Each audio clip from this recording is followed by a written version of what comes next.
Hi guys, I'm here with a 9x12 layout today for this photo of Artie and Berlioz from our trip to Tokyo Disneyland a couple of years ago.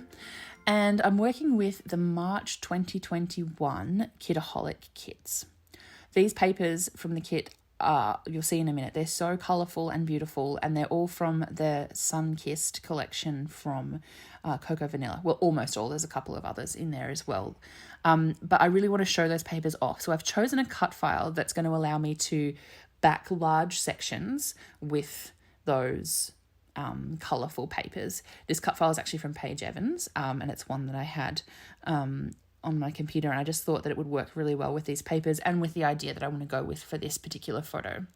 So as you can see, I'm actually trimming out the sections where the layers of the letters overlap.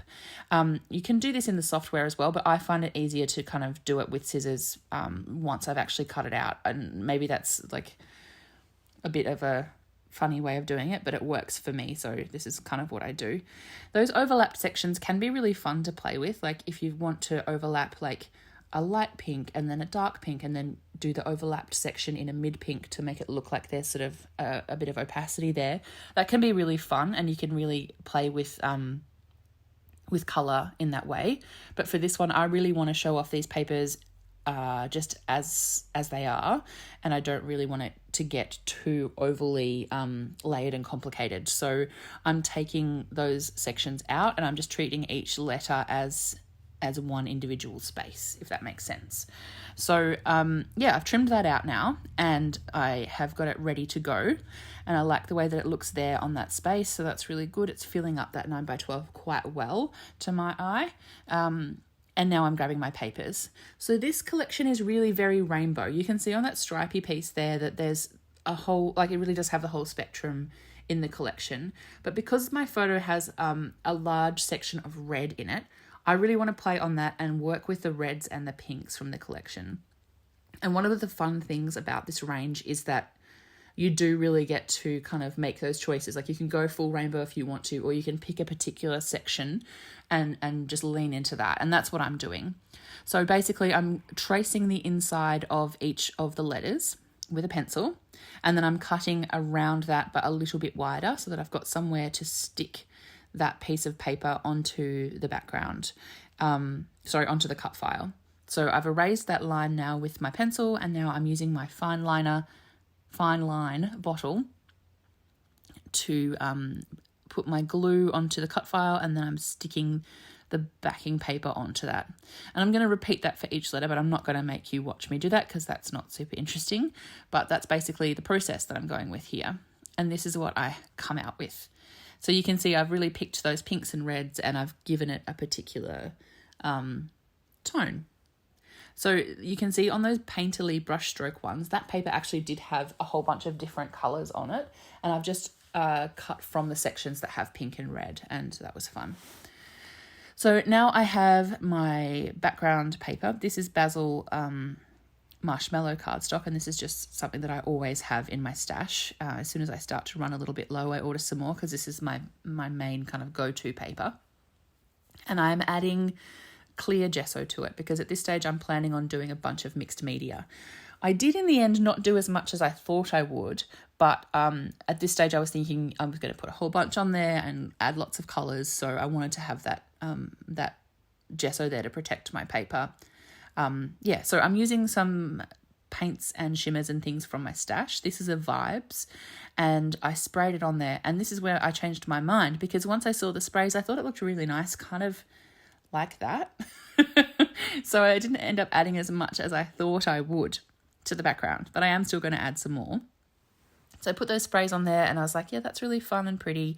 There's some little droplet-y sections where it's a little bit thicker and you can get that variation of colour. Then I grabbed this gold one, which is a Creamies, I believe. I could be wrong, but it's called Minor 49er. So I've added some light speckles, but I'm also putting some bigger droplets on there by loading my brush up quite a lot and then squeezing the bristles with my fingers between my finger and thumb, which allows you to kind of squeeze out those bigger droplets, and they look quite cool and you get that kind of contrast of size and the sort of bigger section of colour on there, which is really fun. So now that that's dried, I'm adding a bit of a Heidi Swapp Colour Shine, which is a pink one, and it's just that bit darker. So I get a little bit more variation in colour in what's going on in the background. I'm just trying to make sure that I'm doing it in a way that actually shows up from behind the cut file. I don't want to put the droplets on there and then just cover the whole thing up. So that's why you saw me sort of laying it over the top, adding a little bit more and sort of repeating that process a little bit. So I want to add a little bit of dimension here. And I don't want to add heaps, but I do want a little bit. So I've got some of this cardboard, which was just in with an order of scrapbooking things that I made, like in there to kind of protect the paper so they didn't get bent. And I always hold on to that cardboard because it's fantastic for backing cut files and adding dimension. It's just a little bit thicker than your average chipboard embellishment, I would say. So basically I've traced around it, and now I'm cutting a little bit in from the tracing lines so that when I stick it to the back of my cut file, you can't see it. So it's just that tiny bit smaller along all of the edges than the cut file itself. Now I'm using matte medium to adhere that to the back of the cut file. And in a second I will add... I'll just put a little bit of weight on top of it for while it dries, so that it stays stuck in all of the on all of the surfaces. So that's attached now, and I'm going to start doing some fun embellishing. This kit was so fun because we got heaps of embellishments. We got the full floral die cut set that comes with the Sunkissed range, and we also got the other set of die cuts which has other icons like sunshines and rainbows and hearts and ice creams and all that kind of fun stuff. We also got puffy stickers and clear stickers, and I'm going to be using all of those things at different times as I'm embellishing this particular layout. The first thing I want to do though is just kind of mount my photo on just some white cardstock so that it stands out nicely against the background and against the cut file, and I want to give it a little bit more dimension again. So I'm using the same cardboard, and I'm just gonna add a layer of that underneath the photo and then stick it on top of the cut file, so that's that little bit higher again off the background, and that helps it stand out and creates a bit of variation in how much height there is across the whole page, and I think that's really fun. So that's going on there. And now I'm just thinking about the other embellishments that I want to add, and I'm just going to lay them onto the cut file and sort of get an idea of where I want things to go. I'm generally going with a sort of medium to large size ones now, and I'll kind of work down in size as I go. But that's kind of a general rule, and as you can see, I'm already breaking it by adding some smaller hearts in there. But I'm aiming for a sense of balance across the page, and yeah, so I'm just kind of playing really. I know that there are some people who are really quite good at planning this kind of stuff out in their heads and then just executing it really well, but I'm the kind of person who needs to actually physically play around with things, move them around on the page, and kind of, I guess, experiment with it as I go, because I'm not very good at visualizing it in my mind. And yeah, so this is my process. Basically, it's a case of just kind of testing things out, seeing if I like the way they look, seeing if it feels balanced, and then moving things around when they don't, or adding things in and taking them away until it feels right. And it's very much a case of going by feel. And that's, for me, that's the fun. I know that it might be frustrating for people who work differently, but for me, that like the fun part is just testing and playing and experimenting. So that's what I'm doing. You can see that some of these pieces I'm adding cardboard to as I go along, so that they're kind of on the same level of height as the photo. Some of them are getting some cardboard added so that they're the same height as the cut file, and others are getting added directly to the background. So I've sort of got 3 levels going on here, and they're not separated by much. It really is just a few millimeters in the end, but it creates a bit of a sense of depth, and it makes it feel a bit dynamic, which is really fun. This ice cream overlapped the edge of the cut file, so the side that's resting on the cut file is getting 1 layer of cardboard on it, and then the side that's resting on the background is getting 2 layers, so that it sits level and isn't on an angle. So I'm just doing that now.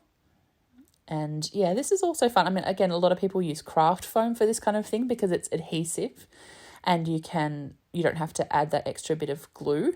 But for me, I prefer using cardboard because it's free and because it's not made of plastic. So it's one item in my kind of crafting arsenal that doesn't need to be plastic, which I'm always happy to find an alternative for. I don't use craft foam, but it's certainly an option if that's your preference.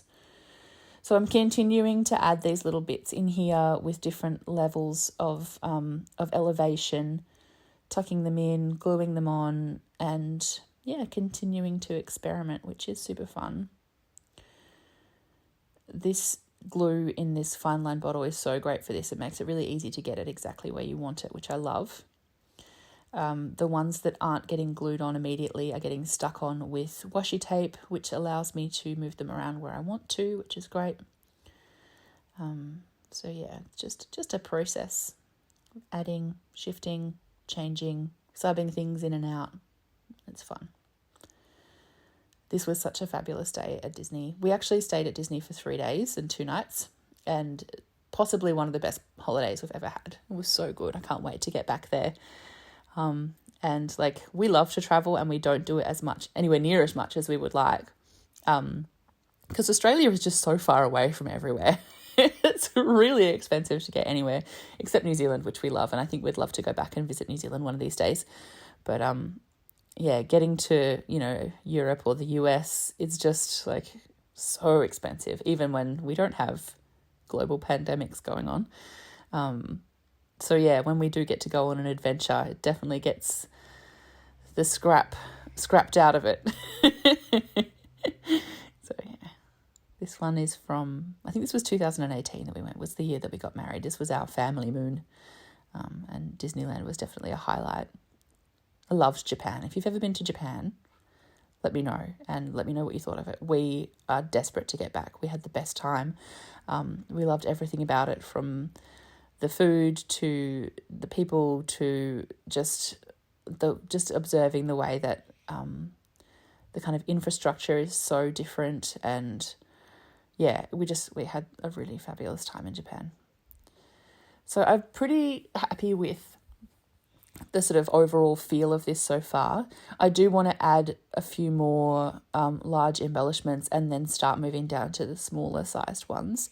I always start big, like I said, and get smaller as I go. So you can sort of see that happening. I love these clear stickers. They are such a fun way of adding extra colour and sort of different sized elements onto a page, and you can see the speckles of the background kind of showing through, which I think creates a really lovely depth.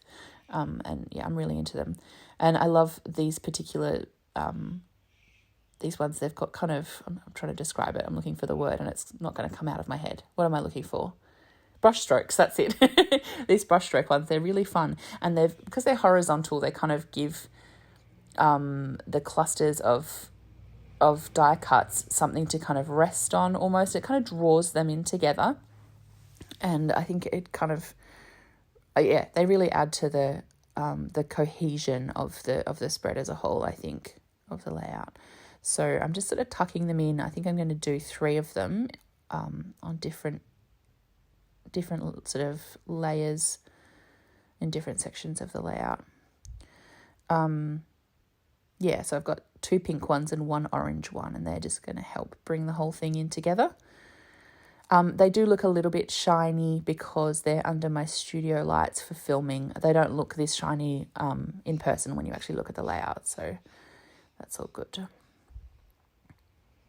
Now I'm going to add this little thing on permanently, this little thing, the actual photo. I'm sticking it down. I wasn't sure if I wanted to add something under it, so I held off on sticking it down for a bit.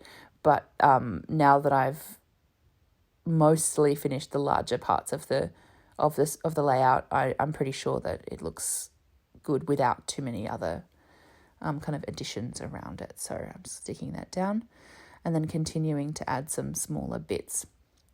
With the puffy stickers, you definitely need to add a little bit of extra glue to help them stick, because when you try and stick them on top of gesso, they don't stick down too well. I did find that these stickers actually stuck fine to the gesso. They didn't need anything else, which is good because you would have been able to see the adhesive showing through because they're transparent. And yeah, they stuck down really well, so that's good. But the puffy stickers definitely do need a little bit of extra adhesive. And that's not because of the stickers, that's just because of the gesso. And I did find after a little bit of practice that rather than trying to put the glue onto the puffy sticker, which is tiny, and then stick it down, it was easier to put a little dot of glue on the background and then put the sticker on top of that. So that's a teeny tiny pro tip that may make your life a little bit easier. You can see I'm just doing it there now, adding that bit of glue and then sticking the little sticker on top of it. So we're sort of getting to the stage of being almost done here. There are one or two other things that I want to add. I'm putting my journaling into the center of that A, and I'm using a white gel pen to do that. And yep, now I'm going to stick this down with the same glue that I've been using the whole time, that's Scotch tacky glue. And yeah, that definitely, for the same reason as the stickers need the extra adhesive, double-sided tape doesn't stick super well to gesso either, so using a wet glue definitely works better. So I'm going to stick this down and make sure that it stays put by adding a few weights to the top of it while it dries. Literally just my sticky tape and some bottles of glue and whatnot. That's dry now, and so I'm just going to add some finishing touches, one or two more little hearts and things. And then in a second, I'm just going to add something to the bottom. When I was thinking about this in my head, I sort of thought I was going to do my journaling along the bottom and write a bit more, but I really like the way that it looks in the letter A. So I'm glad I didn't do that. But it does mean that I've just got the layout does look a little bit like it's sort of floating, I think. It needs something to ground it. So what I'm going to do in a second is I'm going to actually tear off the bottom of the layout carefully and I'm going to give it a rough sort of bottom edge. You can see me doing that here now. It's actually like, because this cardstock is quite heavy, it's tricky to tear at the best of times, and then with a layer of gesso over the top, it was a bit tricky to tear, but we got there in the end. And I love the textured finish that you get when you tear things like that. I think it looks really cool. And then I'm going to add a little layer of paper. So I'm just testing a few different ones from the kit. I liked this stripy one, and there was this starry one, which was really fun. But I felt like the ones that had white backgrounds just didn't have enough visual weight to them to really work for this particular spot. I tried a couple of yellow ones to add a bit of variation, but in the end, I'd really decided that I did want pink to match the rest of the layout. So I've gone with this one with the hearts, which I think is possibly my favorite print in the whole range. I really, really like it. I think it's very cute. So I've glued that on with the same glue that I've been using all along, and I have cut the layout down to 12 inches so that it's back to 9 by 12 again. And now I'm just adding one or two more little tiny finishing touches because I cannot help myself. But it's basically done now. So yeah, I really hope you like this layout. I love it. It's very bright for me, but I think it, I don't know, it's really fun. I'm really into it. So yeah, make sure you like and subscribe if you're so inclined. Please make sure you check out Kitaholic Kits because look at all the cool stuff that you get. It's so good. And yeah, make sure you have a look at Patreon if you would like a few other little treats from me each month. That's the way you can get access to that stuff. And otherwise, I'll see you again really soon.